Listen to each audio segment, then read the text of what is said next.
Salam. INS televiziyasının Dahilərin Divanı layihəsindən növbəti verilişdə görüşürük. Gəlin bugün Seyid Əzimdən danışaq. Alqışlar, Seyid Əzim Şirvani. Beləli Seyid Əzim Şirvani, belə bir söz var. Bərəkət. Bərəkət sözünü mən özüm də əvvəllər belə qəbul edirdim ki, bu çörəkdir və yaxud rusidir. Amma sonradan bildim ki, bunun mənası daha böyükdür. Bərəkət həm rusidir, həm sənin özünsən, qismətindir, sənin xarakterindir, sənin bacarığındır. Daha geniş, burada düzəliş verəcəklər yəqin ki, mənim alimlər. Bax, bu bərəkət atadan oğula, oğuldan nəvəyə, sonra davam edə-edə gedir nəsil-nəsil. Mən bilmək istəyərdim ki, həmin o bərəkət, o ki, bizə verdi Seyid Əzim Şirvani, ona kimdən verilmişdi? Atasından mı? Mən Firidun müəllimə diqqətlə baxır. Firidun Qurbansoy, filologiya elmləri namizədi kimi bu günlərə çıxış edir bizim verişdə. Buyurun. Bərəkət sözündən bilirsiniz ki, mübarək sözü də yaranır. Bəli. Və bu mübarək olduğun yaradıcılığı bizim üçün. Yaradıcılığı, bəli, mübarək əsərlər əlbəttə ki, özündən əvvəlki dahilərdən gəlir. Xüsusən Yaxın Şərqin yaratdığı böyük dahilərdən gəlir. Əlbəttə, amma həyatı da, fars dilində, türk dilində yazılan böyük dahilərin əsərlərindən gəlir. Birinci növbədə Nəsimidən gəlir. Nəsimidən. Füzulidən gəlir. Çünki Nəsimi ilə onun arasında birbaşa qan qohumluğu da var idi. Qan qohumluğu. Bu 6-cı İmam Cəfər Sadiqin nəslindən. Seyid Nəsimidir də. Seyid Əzim də Seyiddir, bilirsiniz. Və eyni zamanda da poeziyasında da onun sığmazlıq, əyilməzlik, barışmazlıq motivləri xüsusilə öndədir. Hələ özünün seyidliyinə bir beytində deyir ki, genə can tazələnir şeiri göhər barından, seyida şeir deyil, kəşf-i kəramətdir bu. Seyidlərdə bir kəramət olur. Bunun da şeirləri elə onun kəramətidir. Özü. Çox gözəl. Şamaxıdan adam olmuşlar. İkisi də Şamaxılıdır. Ona görə bu Şirvanlıdır. Ona görə də sən demiş, bir yaxınlıq ola bilərdi. Amma Tərlan müəllim, indi siz ki, bu düzəlişi verdiniz, onda mən o sualı bir başqa şəkildə sizə vermək istəyərdim. Mən bilmək istəyərdim, mən Bərəkətdən də dedik ki, özü də var, öz xasiyyəti də var. Mən onun atası haqqında bilmək istəyirəm. Mən bildiyimə görə o cavan yaşında itirib öz atasını. Cavan yaşını itirib, atası ruhani ailəsində anadan olub. Uşaq yaşlarında. Uşaq yaşlarında itirib, ruhani ailəsində olub. Amma daha sonralar atasını itirəndən sonra gedib Dağıstana. Dağıstanda babasının yanında. Özü yoxsa? Babasının yanına gedib, babasının Yəqsay kəndinə gedib. Yəni mənbələr belə yazırlar. Dağıstanda böyüyüb, təhsilini orada alanlar. Onlar da ülama idi. Onlar da din xadimləri, orada ruhani olurlar, orada oxuyub. Yəni orada hətta yazırlar ki, ərəb-fars dillərini bilməkdən əvvəl hətta ləzgi dillərində bir neçəsini bilirmiş. Dağıstan xalqlarının da dillərindən bilirmiş. Və bu belə bir təhsil olandan sonra gedib təzədən Necəfdə, Şamda filan da, bu yanlarda da o mərkəzlər, dini mərkəzlərdə də Şərqin elm təhsil, həm də dini mərkəzlərində oxuyub qayıdandan sonra, yəni müştəhid, yəni ünvanı ilə qayıdıb, yəni müştəhiddir də, müştəhiddir. Yəni o İraqda artıq gedib elə bir elmi, demirəm, elmi dərəcə bugünkü dillə deyilsə, doğrudan müştəhiddirsə, deməli o artıq alim kimi elmi dərəcədir, düzdürmü? O qaydanda nədən narazı idi? Nəyə görə o davam etdirmədi, o müştəhidliyi, o alimliyi, o ruhaniliyi niyə davam elətdirmədi? Tərlan Quliyev, filologiya elmləri doktoru, alqışlar və professor sözsüz ki.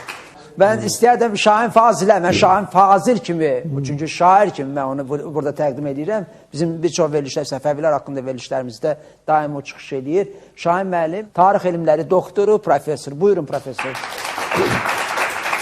Hər halda bugün məclis həsr olunub böyük bir dühanın yaradıcılığına və onun keçdiyi yola, həyatına. Yol yaxşı. Hər şeydən əvvəl Nadir müəllim, hər şeydən əvvəl biz Seyid Əzim Şirvaninin yaşadığı dövrə qısa bir nəzər salmalıyıq. Yəni o elə bir dövr idi ki, o zaman demək tariximizdə çox belə əlamətli hadisələr baş vermişdi. Yəni 19-cu əsrin birinci yarısında, daha dəqiq desək, birinci qərinəsində Azərbaycan iki müharibə nəticəsində Rusiya-İran müharibələri, birinci Rusiya-İran müharibəsi və ikinci Rusiya-İran müharibəsi dövründə Azərbaycan artıq Azərbaycanın bir hissəsi Rus əsarətindən, İran əsarətindən qurtulub Rus işğalına keçdi. Rus işğalına. Yəni bir vəziyyəti, şəraiti, başqa bir şərait əvəz elədi. Və o zaman təbii ki, Rus mühiti müəyyən qədər... Amma burada doğma yad məsələsi var. Əlbəttə. Müəyyən qədər... Dini doğmalıqdan danışıram. Yəni, onu da nəzərə almalıdır. Bir çox onu qaçırdırıq nəzərimizdə. Və yeni bir şərait təbii ki, müəyyən qədər ölkənin tarixində öz izini qoydu. Yeni iz qoydu. Yəni, biz Rusları belə düşünürük bəzən ki, məsələn, mürtəci, irticaçı, amma onların çox böyük köməyi də oldu. Məsələn, 19-cu əsrdə təbii ki, bütün dünyada olduğu kimi, Azərbaycanda da mən deyərdim ki, çox böyük bir tərəqqi dövrü başlandı. 19-cu əsrdə. Əlbəttə, bütün dünyada olduğu kimi. Yəni, çox görkəmli şəxsiyyətlər yarandı. Bütün dünyada siz Avropanı götürürsünüz, yoxsa şərqi? Mən həm şərqi, həm qərbi. Məsələ bundadır, məsələn, təlim, götürək təlim. 19-cu əsr, Seyid Əzim dövrünə qədər təlimdə ancaq bilirsiniz, elə bir yol tutulmuşdu ki, onlar mexaniki olaraq əzbərləmə üsulu idi. Yəni, elmi təlim, şuurlu təlim hələ mövcud deyildi. Yəni, İranda məsələn, mən çox olmuşam, Əfqanistanda çox olmuşam, böyük ölkələrdir, amma məsələn, Əfqanistanın elə bir yerləri var ki, orada elə bugünün özündə də dini təlim, yəni, xüsusi olaraq məsələn, elmə sökənməyən təlim mövcuddur. Yəni, otururlar mədrəsələrdə, səhərdən axşama qədər başları ilə belədir və Quranı əzbərləyirlər. Və yaxud hələ Əfqanistanda hələ də orta əsrlərdir. Və yaxud təlim Gülüstan və Bustanın tədrisi ilə bağlı idi. Bax, bugün getsək Yaponiyaya, o Yaponiyada da otururlar üzü divara, 9 saat meditasiya edirlər. Bircə dəqiqə. Meditasiya. Amma Yaponlar texnikada da, elmdə də hamıdan qabağa gedir. Niyə biz öz mədəniyyətimizə belə xor baxırıq? Niyə? Yəni, bu günləri Əfqanistanın əgər o həmin dediyiniz kimi ki, elə oxuyurlar və orta əsrlərdə də Azərbaycanda, tutaq ki, 19-cu əsrdə falan da yəni, Avropa təhsili gəlməmişdən, Avropada mühiti gəlməmişdən əvvəl nə idi? Söhbət təfəkkürdən gedir. Təfəkkür yeniləşmirdi. Təfəkkür yeniləşməli idi. Şahin müəllim məsələnin mahiyyətinə çox düzgün toxunub. Yəni, ənənəvi təlimdən uzaqlaşmaq. Bəli, hər bir şəxsiyyəti. Ənənədən uzaqlaşmaq yaxşıdır. Baxır, indi hansı ənənə? Əlbəttə. Burada qeyd olundu ki, İdris müəllimə söz verir. İdris müəllim, İdris Rüstəmov, mən Seyid Əzimdən söhbət getsin. İdris Rüstəmov burada iştirak eləmizin qeyri-mümkündür. Aktyor, bizim görkəmli aktyorumuz. Bayaqları Şahin müəllim düz qeyd elədi ki, o təfəkkür məsələsində. Hətta 19-cu əsrin axırlarında da Azərbaycanın özündə mədrəsələrdə, mollaxanalarda Qurandan sonra Gülüstanı, Bustani mütləq çıxmalıydılar. Hafizin divanını mütləq çıxmalıydılar. Nə olar? Bu ənənəvi. Axı orada nə ziyan var? Oxumuşsunuz. Bu əsər şükürlərlə nə yaxşı oxumuşsunuz? Amma bir məsələ var, Nadir müəllim, İdris müəllim. Orada donuqluq var. Donuqluq var. Artıq inkişaf yoxdur. Əzbərləmə var orada. Əzbərləmə var. Nə qədər deyək? Bir söz deyim. Şahin müəllim, Mirzə Kazım bəy. Bu mühitdə qalsaydı 19-cu əsrdə nə olardı və yox da getdi Peterburqa qazana nə oldu? Mirzə Kazım bəy dünyaya səs saldı. Mirzə Kazım bəy yəni hansı mühitin və ondan qaçdı getdi. Şuurlu şəkildə gördü ki, axırda atası olacaqdı, ilama olacaqdı. Uzaq ondan yuxarı çıxmayacaqdı. Nadir bəy. Bircə dəqiqə, Əhməd Mirzə Şəfi və Azəy burada qalmaqla Mirzə Kazım bəydən aşağıdadır, aşağı mərtəbədədir. Aşağıdır, çox aşağıdır. Mən belə fikirləşirəm ki, aşağı mərtəbədə deyil. Bəlkə onun intuitiv duyduqlarını Mirzə Kazım bəy ömrünün axırına qədər də duya bilmədi. Amma ola bilər müəyyən o məntiq onları öyrəndi. Mən bayaqları onu qeyd eləmək istəyirdim ki, bax Hafizi, Sədini oxuyurdular, qutarırdılar. Oradan Cəlil Məmməd Quluzadə kimi də şəxsiyyətlər çıxırdı. Mirzə Ələkbər kimi də şəxsiyyətlər çıxırdı. Əllərini kötü alıb döyürdülər öz xalqını. Bax, hətta o Hafizin beyti ilə və yaxud Sədinin beyti ilə xalqı oyatmaq istəyirdi. Sədi bunu buna görə deyib. Ey xalq, oyan. Bax, xalqda apatiya vardı, düşkünlük vardı. Xalq bir nəfəri alim sayırdı özünə. Aha. O da sabahsızlıqla gəlirdi. Bir nəfəri alim sayırdı. Bəli. O alim nə dedi onu qəbul eləyirdi ki, bu oxunmuşdur. Bu yazıb oxumağı bilir. Düzdür. Alim sayırdı kimi adicə yazıb oxumağı bilən. Mirzə deyir. Hə, mirzələri alim Bir-birimizi sayırdılar. dinləyə, bir-birimizin fikrini davam Alim edəcək. sayırdılar. Amma Seyyid kimi şəxsiyyətlər gələndə Seyyid Əzim gördü ki, dünya təzələnir. Aha. Bunu harada gördü? Onu Harada gördü bunun 19-cu şahidi oldu? əsrdə Həsən bəy Zərdabi kimi şəxs. Mən də deyirəm Şama getmişdi, o elmləri öyrənmişdi. O elmləri ki, biz bugün bilmirik. Biz bugün bilmirik. Onları bizim əlimizdən alıblar. Şamda məyər ona başqa elm keçiblər. Şamda ona elm veriblər. Elm veriblər. O da elmi dərk eləyəndən sonra gəlib millətini bu gündə görəndə Yox, mən indi həmin sual elmlə- verdim. Rəfail müəllim qeyd elədi ki, hətta Şamda da görürdü gerilik. Mən hətta dedim ki, Avropanın bəlkə inkişaf etmiş texnoloji tərəfdən, texnika baxımından inkişaf etmiş Avropaya ehtiyac vardı. Bizdə belə bir təsəvvür var ki, o şey maarifçidir ki, maarifə aiddir ki, o kənardan gəlir. Gətirirlər, gəlirlər, məsəl üçün tutaq ki, guruldayan bir atdır Avropada. Onun əsərini gətirsin, dünyadan xəbərimiz yoxdur. Baxın bir bu. Biz də götürürük, onu oxuyuruq. Sonra illər keçəndən sonra başa düşürük ki, bundan yaxşısı bizdə var idi ki. Bax, biz hər dəfə bu fəlakətlə üzləşirik. Ben bir dəfə deyəndə ki, Cəfər Sadiq maarifçi olur, deyirlər yox.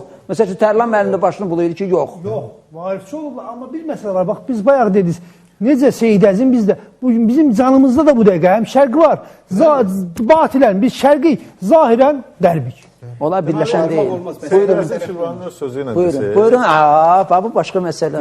deyir ki, ləfsi oxudurlar bizə mənanı deməzlər. Bu kişi İslam elmlərinin dərin bilicisi idi, oxuyub gəlmişdi. Gəlib görür ki, hələ hər yerdə mahiyyətdən yox, təzahürdən danışırlar. Mahiyyət qalıb gizlənir, mənanı demirlər, üzdən yaxşı qiraətin olsun, qəşəng xəttin olsun və salam, sən oldun gözəl insan. Elə deyir axı. Quranı oxuyur, mənasını başa düşmür ki, ona nə deyir? Yəni surət var, məna yoxdur. Məna yox. Söhbət Bəs getdi, öyrəndi, gəldi də. Ona görə də bütün onun içindən gələn o sıçrayışlar, hıçqırtılar, O bağırtılar deyirdi ki, o belə bir sözü Döndü var ki, oldu. biz Satira. Ruslardan bilməsəydi əlacımız yoxdur. onların dilini bilməsək əlacımız yox. Bu dəhşətli bir söz deyib.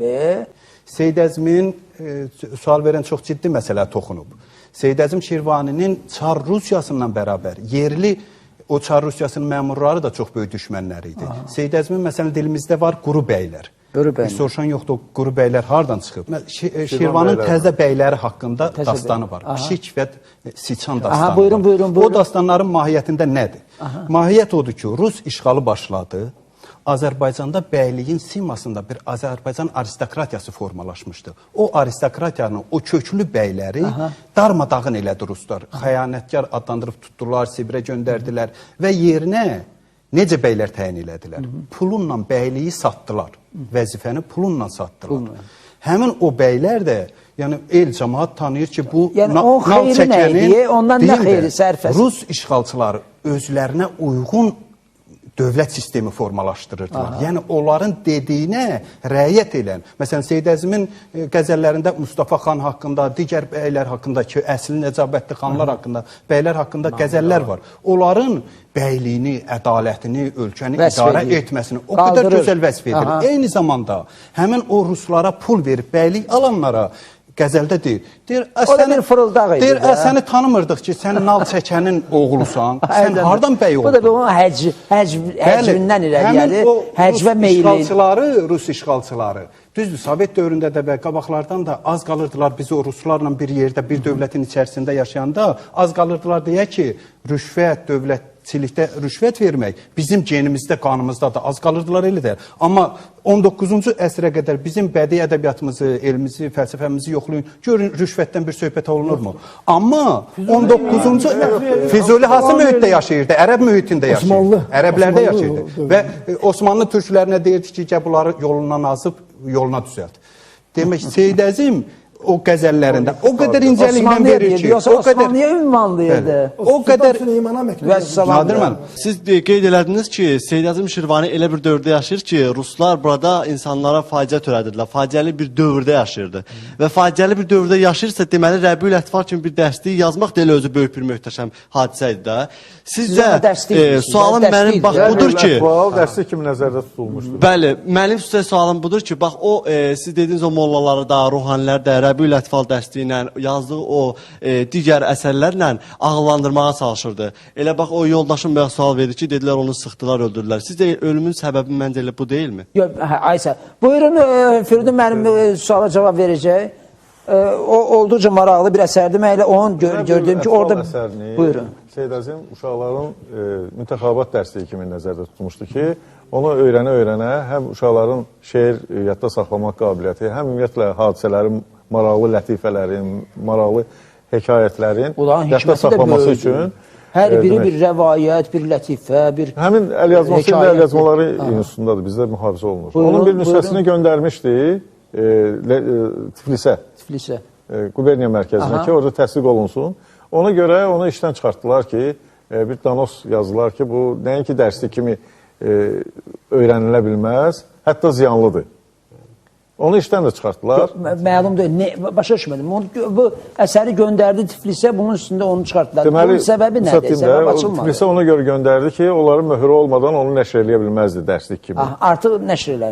Nəşr eləmək üçün göndərmişdi. Ona da pis rəy verdilər ki, bu nəinki məktəbdə öyrənilə bilməz, hətta dövlət üçün ziyanlı bir ideologiyadır. Və Seyid Əzim getdi, sübut elədi ki, bu əsl dərslikdir və icazəsini də aldı, qaydı gəldi, yerinə də bərpa olundu. Həmin müddətdə ki, o dərs deməmişdi, həmin dərsin haqqını da aldı. Yəni, böyük qələbə ilə qaydı. İdris müəllim, mənim sualım sizədir. Bu, keçən biz, deyəsən, Məhəmməd Hadi verilişində, onun haqqında söhbətdə görüşmüşdük. Siz orada qeyd elədiniz ki, o narazı idi. O, nə ilənsə kifayətlənmirdi. Düzdür, Seyid Əzimdə tamamilə başqa bir məsələdir. Amma burada da onu hiss eləmək olar ki, o, baxmayaraq ki, bu qədər dini bilikləri var, onlarla da kifayətlənmir. Hətta o məcburdur Avropanı öyrənsin, Avropanla da kifayətlənmir. Yenə də nəyisə öyrənmək istəyir. Onda məhdudiyyət yoxdur. Hətta o dediyimiz o əsərdə də bütün lətifələr, bütün o bir-birinin ardınca gələn, biri digərini vurur. Bir məsələnin üstündə dayanmır. Mən istəyərdim onun bir sübut. Həmin o ruhunu da gətirir şeirlə. Həmin o narazıçılığı dövrün, mühitin inkişafını Seyid Əzim qəşəng görürdü, gözəl görürdü. Çünki artıq 70 ilə yaxın idi. Rus imperiyası Azərbaycanda bərqərar olmuşdu. O, oğluna nəsihətində deyir ki, ey oğul, hər lisanı ol rağib, xasə ol Rus elminə talib. Çünki ona ehtiyacımız çoxdur. Bilməsək deyil, əlacımız yoxdur. Bir düşmənlə mübarizə eləmək üçün onun dilini bilməlisən. Seyid Əzim orada düşməndən getmirsə. Hətta o vaxtda o bilirdi Rus imperiyası nədir. Çünki onun o kitabının çap olunmamasının səbəbkarının biri də Rus imperiyası idi. Məhz onun o narazıçılığı da ondandır ki, elm alsınlar, düşmənin dilini öyrənsinlər. Düşmənlə mübarizə üçün... Axı o düşmən kimi baxmırdı. Düşmən kimi baxmırdı. İş ondadır ki... Düşmən demərəm ustara. İş ondadır ki... Söhbət ondan gelmir. İş ondadır ki... Yad mədəniyyəti idi də. Axı mədəniyyət deyil də, təbii mənim təsdiq edir. Mütərəqqi cəhətlərini unutmaq lazım deyil rusların. Yox, Rusların mütərəqqi cəhətləri, amma hər halda işğal idi. İşğaldır. Seyid Əzim bunu bilirdi ki, işğaldır. Düzdür, yaxşı deyil. O mütərəqqi cəhətlərdə Seyid Əzimin öz sözü var ki, öyrən Rusça, Almanca, möhtəc olma Almanca. Həmin dövrdə üsul-i cədidi bağladılar, məhv elədilər. Deyir ki, Sabir deyir ki, tazələr açmışdı, qoyduq onu viranə. Həmin üsul-i cədidi viranə qoydular. Sabir müstəqim mənada demək istəmir. Ümumiyyətlə, üsul-i cədidi, yeni üsulla məktəbləri məhv edirdilər. Qoymurdular. Sualı verin qısa, konkret şəkildə. Buyur. Azərbaycan Beynəlxalq Universiteti, Abdullayev Elməddin. Sualım belə idi ki, ümumiyyətlə, Şirvaninin yazdığı əsərlərinə görə də, yaradıcılığına görə ona bir mükafat verilmişdi ölümünün sonuna yaxın. Bəli, verilmişdi. Və o mükafatın almamasının səbəbləri haqqında. Alıb o mükafatı. O mükafatı demək həmin o dərsliyinə görə o vaxt o yoxlama gəlib Tiflisdən, yoxlama gəlib və onun dərsliyini çox bəyəniblər. Və o dərsliyi o medalın üstə səylərinə görə yazılmış bir medal verir və ölümündən 10 gün qabaq o medalı alır. Aydın. Aydın. Medalı alır və 10 gündən sonra da... Buyurun siz... Famil Fərhadoğlu, Azərbaycan Beynəlxalq Universiteti. Biz bayaqları siz gözəl qeyd elədiniz ki, bu kitabın nəşrinə icazə vermirdilər. Bunda o mənə gəlir səbəbi ondan ibarət idi ki, Azərbaycan xalqının maariflənməsini istəmirdi Çar Rusiyası. Amma necə oldu ki, sonradan buna kitaba görə mükafat təyin edildi. Gözəl. Kim cavab verər buna? Ümumiyyətlə burada fikirlər səslənir Nadir müəllim. Yox, bu mən konkret maraqlı. Yəni buna deyirəm mən. Necə yəni Rus Azərbaycanın maariflənməsini istəmirdi? Düzgün deyil bu. İnkişafını istəyirdi. Çünki artıq Azərbaycan onun əlində idi. O hətta Rusiyadan müəllimləri gətirirdi Azərbaycana. Dərs deməyə. Həm Azərbaycan Çernyayevskinin Vətən dili kitabı çıxdı. Yəni onlar Ruslar çox böyük maarifə. Çernyayevski tək yazmadı onu ki. Vəlibəy onu deyəsən yazıb. Yox, özü. Və Azərbaycan uşağı üçün yazdı. Və Vətən dili. Və ümumiyyətlə Rusların 19-cu əsrdə Azərbaycan ədəbiyyatına, mədəniyyətinə, maarifinə təsirini danmaq haqsızlıq olar. Məsələn, mən deyərdim ki, 19-cu əsrdə Azərbaycanlıların yumulu gözlərini açan 3 böyük şəxsiyyət olub. Mirzə Fətəli Axundov, Seyid Əzim Şirvani və Həsən bəy Zərdabi. Nəyə görə imkan vermirdi əkinçi qəzet çıxsın? Əkinçiyə imkan verdi. Bir il çıxdı. 2 yıl olsun. 2 yıl olsun. 3 yıl çıxdı. Tutaq ki 3 yıl çıxdı. Orada amma əslində 2 yıl çıxıb. Nəyə görə ondan sonra bağlandı? Bircə dəqiqə Rusiya-Türkiyə müharibəsi başlamışdı və icazə verilmirdi ki, o 56-da çıxmışdı. Müharibə 78-də başlamışdı. Burasında məsələ bir tərəfli yanaşmaq olmaz. Həmin dövrdə bağlandı. Düzdür. Rusiya istəyirdi ki, onun metropoliyalarında işğal etdiyi ərazilərdə savadlı insanlar olsun. O savadlı insanlar vasitəsilə onun tərcüməçisi, müəyyən işləri keçsin. Amma bununla belə Rusiya istəmirdi ki, Azərbaycanda ictimai-siyasi şuur inkişaf eləsin. Əkinçi qəzeti xalqı maarifləndirməklə yanaşı, həm də ictimai-siyasi milli şuuru inkişaf elətdirirdi. Milli özünü dərki ortalığa qoyurdu. Savadlanmağın istəməsi də... Və bu milli özünü dərk, mən onu qeyd edeyim, yer gəlmişən, Əkinçi qəzetindən söz düşmüşkən. Gələcəkdə bizim milli ideologiyamız olan türkçülük, İslamçılıq, müasirliyin nüvəsi, hüceyrəsi Əkinçi qəzetində başladı. Əkinçi qəzetində qoyuldu ki, bu millət türkçülüyünü dərk eləməlidir. Bu millət inancını, dinini qəbul eləməlidir. Bu millət Avropanı qəbul, Avropa elmini, texnikasını qəbul eləyib, inkişaf etməlidir. Ona görə Rusiya bəhanə elədi, üzr istəyirəm Nadir müəllim, bəhanə elədi. O zaman Rusiya-Türkiyə müharibəsi gedirdi. Rusiya-Türkiyə müharibəsində Əkinçi bir neçə nömrəsində dalbadal müharibənin gedişindən müəyyən məlumatlar verdi. Və bu da təbii ki, Türk məmləkəti idi. Türk məmləkətində əhalidə Osmanlılara qarşı bir yanımcılıq var idi. O dövrdə Türkiyə tərəfdən nə qədər Azərbaycanlılar vuruşmuşdu və o məsələni, o milli şuuru oyatmamaq üçün, Türkiyəyə qarşı bir sevgi yaratmamaq üçün qəzetə müəyyən siqnallar verdi. Amma Azərbaycanın müəyyən qədər savadlanmasını da ona görə istəyirdi ki, 30, 31, 37, 38-ci illərdə üsyanları oldu. Artıq görür ki, Ruslar yatıra bilmir. Özümüzdən olan baltalar hazırladı Rus. Ona görə istəyirdi. Və onu da deyir. Gözəl ki, amma bir məsələ var.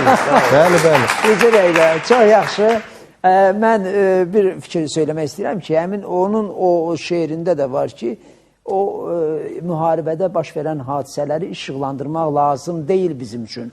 Bu Seyid Əzimin fikridir. Bizə məişət lazımdır. Mən istəyərdim bunu izah eləsin bizim Firudun Seyid Əzimin məsələn özünün bir şeiri var. Çox təəssüf ki, geniş yayılmayıb. Mən onu bir yerdə çap eləmişəm bir qəzetdə. Bizim əsr qəzetində var. Şeiri deyəcəksiniz. Yox, tam deməyəcəm, onun bir beytini deyəcəm. Hər kim eylərsə libasını mübəddər kəfənə, deyirəm çəngi vurub daməni hübbül vətənə. Peyğəmbər əleyhissalamın hədisi var ki, vətəni sevmək imandandır. Hübbül vətən o ifadədir. Deyir ki, hər kim ki öz paltarını kəfənə dəyişə bilsə, dəyişmək iqtidarında olsa, o elə bil ki, elə vətən sevgisinə əl vura bilib. Bu mənada... Gözəl. İndi mən Tərman müəllimə sual vermək istəyirəm ki, Bircə dəqiqə. O fikrə deyərsiniz. Bax, bu hansı vəzində yazılıb? Əruzda yazılıb bu söz. Mən bir balaca onun haqqında da istəyərdim danışasın. Bircə məsələ deyim. Yəni, bizim 19-cu əsrdə xüsusi bir dövrdür. Bayaqdan dedilər və 19-cu əsrdə Seyid Əzim həmin şəxsiyyətlərdəndir ki, həm özündə istər elm baxımından, istər din baxımından, istər sənət baxımından, istər mədəniyyət baxımından həm şərqi daşıyır, qəzəl yazır. Həm də qərbi. Həm də bir tərəfdən qərbin necə deyək, yeni duyğularını, ideyalarını özündə daşıyır. Əkinçi qəzetindən əməkdaşlıq eləyir, satiralar yazır. Axı onun qərbdən o qədər xəbəri yox idi. Yəni, niyə yox idi? Yəni, axı, niyə yox idi Nadir müəllim? Çox böyük tələbəsi idi Seyid Əzim. Yox, aydındır. Axund ideyalarını çox gözəl bilirdi. Elmi məqalələri də var. Yəni, bu baxımdan hər ikisini birləşdirirdi. Ona görə də biz Seyid Əzimə yəni, həm iki tərəfin qiymətini verək, bir tərəfli qiymət verməyək. Bu mənada Seyid Əzim yəni, şeirlərində, həmin şərq ənənəsini davam etdirən qəzəllərində, eyni zamanda satiralarda bütövlükdə əruzdadır. Biz səhərdən danışırıq ancaq tarixindən. Tarixdən danışırıq. Biz Seyidin özündən, onun yaradıcılığından bir kəlmə danışmaq. Əslində, işıq salır da onun şəxsiyyətinə də, yaradıcılığına da. Buyurun.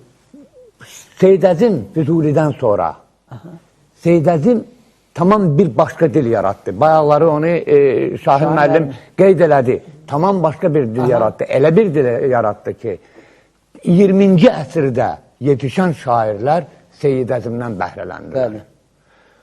Elə bir dildir ki Vahid də həmin dilə istinad eləyib. Müasir dövrümüzün Həc babasının qəzəlləri Seyidin dilindədir. Əlbəttə. Bütün qəzəlləri Seyidin dilindədir. Məsəl üçün deyir, Seyiddən mən bir qəzəl deyəcəm. Deyir, nə bugün bağıda yavrum, nə meyim var mənim. Seyri gülzarıda bihudə neyim var mənim. Sizi tavri, yetirin piri xərabaltə məni, ki bugün salqı əlindən giləyim var mənim. Can sənin, cism sənin, feyli sənin, qovri sənin, cümlə sənsən. Bu arada nə şeyim var mənim? Mənə məzuni meyləli də vardır, savqi ki qəmi hicr ilə cismimdə keyim var mənim. Məni seyyid təki çək güşə-i meyxanələrə, artırır qəm, dəxi məsciddə nəyim var mənim?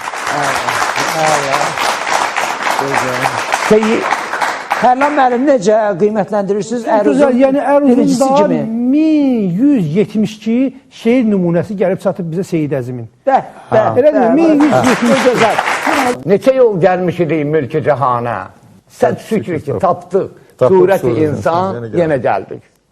Görürsünüz ki, İdil müəllim, dediniz ki, heç toxunmadı. Mən bilmək istəyərdim, o sintez, Seyid Əzimin yaradıcılığında onun bizim üçün qoyub getdiyi irsdə var ya yoxdur? Təbii ki var. Təbii ki var. Yoxsa o şərqdir. Seyid Əzim rus dilini yaxşı bilirdi. Mən deməzdim mükəmməl bilirdi. Ancaq bunun Pushkin haqqında onun şeiri var, bilirsiniz. Tərcümələri var, rus dilindən tərcümələri var. Ümumiyyətlə, bu adam hər tərəfli insan idi. Avropanı da bilirdi. Şərqi mükəmməl bilirdi. Amma onun məqsədi nə idi? Bunları da öz əsərlərində yaxşıca birləşdirib oxucusuna verirdi ki, oxucusu belə məktəb skamyalarından, məktəb yaşından ta piranə yaşına qədər o əsərlərdən qidalana bilsin. Amma mən istəyərdim ki, o oğluma nəsihətlə əlaqədar. Bax, burada biz danışmadıq ki, orada onun doğrudan da bir problemi yarandı ki, həmin o ətrafındakı onun əleyhidarları oğluna da təsir göstərmişdi. Oğlu da atasından qaçırdı. Oğul da həmin o üsul-i cədiddə oxumaq istəmirdi, boyun qaçırırdı. Hətta Bakıya da göndərmişdi bir illiyə, sonra qaytardı onları geri.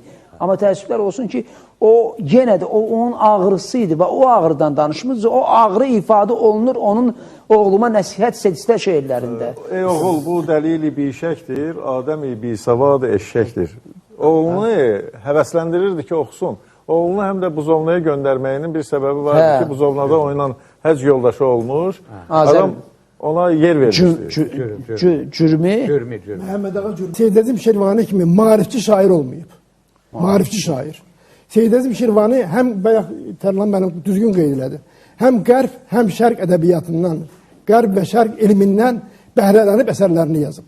Və Firidun mənim bayaq qeyd elədi o... Əsasən şərqdə. Yəni düzün danışaq. Şərq, Seyid Əzimdə əlbəttə, Seyid Əzimdə şərq. O Vakkaçını oxumuşdu, Danteni oxumuşdu, ya Balzac oxumuşdu. Seyid Əzim Şirvaninin təzkirəsi, təzkirənin dibaçısına baxın. Pushkinə nə qədər yüksək qiymət verir. Pushkin Rusların nümayəndəsi idi. Onun təzkirəsi var. Bütün ensiklopediya şərq ədəbiyyatının. Biz indi o şərqlə qərbi bir tərəziyə qoya bilərik. Şərq üstünlük təşkil edir. Əlbəttə. Tamam, mənim bu oyunu təsdiq edəcəksiniz. Təşkil edici. Onun bütün yaradıcılığı da, qəzəl yaradıcılığı da bunu göstərir ki, Seyid Əzim şərqlidir, təbii ki, həmin ənənəni də davam elətdirir. Şərqdən çıxır, qərbə batır. Qərbə batır, şərqdən yenə çıxacaq. Şərqdən yenə çıxacaq sabah. Buyurun, sonuncu. Seyid Əzimin zəhməti idi ki, Abbas Səhhət kimi şairlər yetişdi. Peki Abbas Səhhət, Sabir. Sabir, dedim Abbas Səhhət kimi şairlər. Gözəl, gözəl. Çünki Seyid Əzim əgər ki, o elmi öyrətməsəydi onlara, Səhhət kimi, Sabir kimi, Məhəmməd Hadi kimi şairlər meydana gəldi. Seyid Əzimin məktəbində oxuyub. Gözəl. Onun məktəbini bitir. Çox sağ olun, təşəkkür edirəm hamıya, Aytoriyə təşəkkür edirəm. Bu gənclər maraqlanır, istəyir. Bu günləri açığı deyim ki, mən sevindim onların o suallarından və müəyyən qədər irad tutmağından ki, niyə maarifçi verilişlər azdır ki, biz bu gözəl şairlərimizi, böyük ədiblərimizi tanımırıq, eyni zamanda tarixi şəxsiyyətlərimizi tanımırıq, az tanıyırıq. Bu, əlbəttə, gələcəyin eyni zamanda sizin işinizdir. Biz öz işimizi görürük. Bax, burada qeyd olundu ki, keçmişimizi, bəli, biz öyrənməliyik, biz tapmalıyıq, biz yeni ilə tanış olmalıyıq, inkişaf eləməliyik, Rəfail müəllim dediyi kimi. Amma bununla belə biz unutmamalıyıq. Çünki hər bir xalqın ən böyük sərhəddi onun adəti, ənənələrdir. Adət, ənənələr isə mədəniyyətdə olur. Biz bugün Seyid Əzim yaradıcılığına baxanda, onun qəzəllərinə baxanda, biz bildiyimizi yox, unutduğumuzu görürük orada. O bizə xatırladır. Odur ki, o daim yaşayır. Bugün xatırlada yaşayır. Çox sağ olun, təşəkkür edirəm.